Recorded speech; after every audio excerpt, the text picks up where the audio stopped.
ಇವತ್ತು ಸ್ನೇಹಾಲಯದಲ್ಲಿ ಮಗದೊಮ್ಮೆ ಸಂತೋಷದ ಸುದಿನ.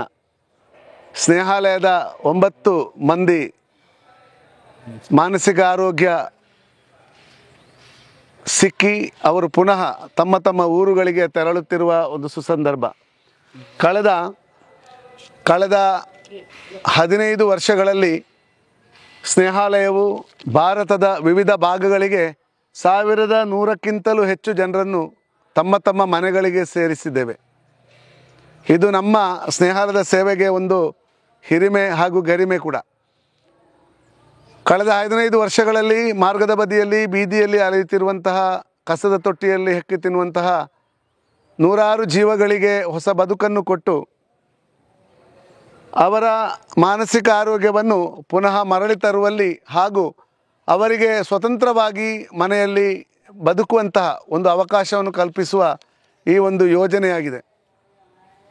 ಪ್ರಸ್ತುತ ಸ್ನೇಹಾಲಯದಲ್ಲಿ 350ರಷ್ಟು ನಿವಾಸಿಗಳು ಸಂತೋಷದ ಜೀವನ ನಡೆಸ್ತಾ ಇದ್ದಾರೆ. 65ರಿಂದ 70ರಷ್ಟು ಸಿಬ್ಬಂದಿ ವರ್ಗ ಇವರ ಸೇವೆಗಾಗಿ 24 ಗಂಟೆ ಕೂಡ ಅವಿರತವಾದ ಸಂತೋಷದ ಅವರ ಸೇವೆಯನ್ನು ಸಂತೋಷದಿಂದ ಅವರು ಮಾಡ್ತಾ ಇದ್ದಾರೆ. ಇವತ್ತು ಮಗದೊಮ್ಮೆ 9 ಜನ ಇಲ್ಲಿಂದ ಮುಂಬೈಗೆ ಹಾಗೂ ಮುಂಬೈಯಿಂದ ಅವರವರ ಸ್ವಂತ ಊರಿಗೆ ಪ್ರಯಾಣ ಬೆಳೆಸ್ತಾ ಇದ್ದಾರೆ. ಅವರಲ್ಲಿ ಬಿಬ್ಲಿ, ಅಜಯ್ ಜಾರ್ಖಂಡ್, ಅದೇ ರೀತಿ ಸ್ಟೋನರ್ ಅವರು ಗೋವಾದವರು, ವೆಂಕಟ ಚಲಪತಿ ಇವರು ಆಂಧ್ರದವರು. ಇವರು ಸ್ನೇಹಾಲಯಕ್ಕೆ ಬಂದು ನನ್ನ ಲೆಕ್ಕ ಪ್ರಕಾರ ಒಂದು 10 ವರ್ಷಕ್ಕಿಂತ ಮೇಲೆ ಆಯಿತು. 10 ವರ್ಷದ ಹಿಂದೆ ಇವರು ಮಂಗಳೂರು ನಗರದಲ್ಲಿ ನನಗೆ ಸಿಕ್ಕಿದ್ರು. ಆದರೆ ವಿಳಾಸವನ್ನು ಪತ್ತೆ ಹಚ್ಚಲಿಕ್ಕೆ ಇಷ್ಟವರೆಗೆ ಸಾಧ್ಯವಾಗಿಲ್ಲ. ಈಗ ಅವರ ವಿಳಾಸವನ್ನು ಪತ್ತೆ ಹಚ್ಚಿದ್ದೇವೆ. ಅದೇ ರೀತಿ AK ಕುಮಾರ್ ಮಿಶ್ರಾ ಅವರು ಜಾರ್ಖಂಡ್ನವರು, ಅದೇ ರೀತಿ ಫಾರ್ಮರ್ ಹರಿಯಾಣ, ಪಿಂಟು ಉತ್ತರ ಪ್ರದೇಶ್, ಮೊಹಮ್ಮದ್ ಜಾಕೀರ್ ಅವರು MP. ಅವರ ಒಂದು ಕಾಲು ಇಲ್ಲ. ಅವರು ಕಳೆದ ಸ್ವಲ್ಪ ದಿನದ ಹಿಂದೆ ನಮಗೆ ಪಡೀಲ್ ಬಸ್ ಸ್ಟ್ಯಾಂಡಲ್ಲಿ ಅವರು ಸಿಕ್ಕಿದ್ರು, ಮಂಗಳೂರಿನ ಪಡೀಲ್ ಬಸ್ ಸ್ಟ್ಯಾಂಡಲ್ಲಿ. ಅದೇ ರೀತಿ ಗಣೇಶ್ ನಾಯ್ಕ್ ಒಡಿಸ್ಸಾ, ಅದೇ ರೀತಿ ರಘುಕುಮಾರ್ ತಮಿಳುನಾಡು. ಹೀಗೆ 9 ಜನ ಇಲ್ಲಿಂದ ಇವತ್ತು ಪ್ರಯಾಣ ಮುಂಬೈ ಶ್ರದ್ಧಾಗೆ ಬೆಳೆಸ್ತಾ ಇದ್ದಾರೆ. ಶ್ರದ್ಧಾದ ಬಸವರಾಜ್ ನಮ್ಮ ಜೊತೆ ಇದ್ದಾರೆ. ಬಸವರಾಜ್ ಸರ್ ನಮಗೆ ಕಳೆದ ಹಲವಾರು ವರ್ಷಗಳಿಂದ ಶ್ರದ್ಧಾ ರಿಹ್ಯಾಬಿಲಿಟೇಷನ್ ಸೆಂಟರ್ ಕರ್ಜತ್ ಮುಂಬೈಯಲ್ಲಿ ಅವರ ದೊಡ್ಡ ಸಂಸ್ಥೆ ಇದೆ.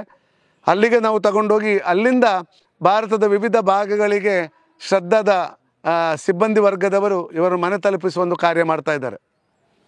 ಹೀಗೆ ಸ್ನೇಹಾಲಯದ ಈ ಸಂತೋಷದ ಇವರ ಪ್ರಯಾಣದಲ್ಲಿ ಕಳೆದ 15 ವರ್ಷಗಳಿಂದ ನಮಗೆ ಸಹಕಾರ ನೀಡಿದಂತಹ ಎಲ್ಲ ದಾನಿಗಳನ್ನು ನಾವು ನೆನೆಸುತ್ತಾ, ಸರ್ವಶಕ್ತರಾದ ದೇವರು ಅವರನ್ನು ಅವರ ಕುಟುಂಬಗಳನ್ನು 100 ಮಡಿ ಅಧಿಕವಾಗಿ ಅನುಗ್ರಹಿಸಿ ಆಶೀರ್ವದಿಸಲಿ ಎಂಬುದಾಗಿ ಬಯಸುತ್ತಾ, ಈ ಪ್ರಯಾಣಕ್ಕೆ ಸುಂದರವಾದ ಈ ಪ್ರಯಾಣ ಅವರಿಗೆ ಸುಖಕರವೂ ನೆಮ್ಮದಿಯೂ ಆರೋಗ್ಯದಾಯಕವಾಗಲಿ, ಎಲ್ಲರೂ ನಿಶ್ಚಿಂತೆಯಿಂದ ಒಳ್ಳೆಯ ರೀತಿಯಲ್ಲಿ ಅವರವರ ಮನೆ ತಲುಪಲಿ ಎಂಬುದಾಗಿ ನಾವು ಪ್ರಾರ್ಥಿಸ್ತಾ ಇದ್ದೇವೆ. ನಮ್ಮ ಇದಕ್ಕೆ ಚಾಲಕರು ಇವತ್ತು ಪ್ರದೀಶ್ ಅವರು ಹೋಗ್ತಾ ಇದ್ದಾರೆ ಮುಂಬೈಗೆ. ಅವರಿಗೆ ಕೂಡ ನಾವು ಒಳ್ಳೆಯದನ್ನು ಬಯಸ್ತೇವೆ ಹಾಗೂ ಸುಖಕರ ಪ್ರಯಾಣವನ್ನು ಬಯಸ್ತೇವೆ. ಈ ಪ್ರಯಾಣಕ್ಕಾಗಿ ನೀವು ಕೂಡ ಪ್ರಾರ್ಥಿಸಿರಿ ಎಂಬುದಾಗಿ ಹೇಳುತ್ತಾ ಎಲ್ಲರಿಗೂ ಸರ್ವೇ ಜನ ಸುಖಿನೋ ಭವಂತು.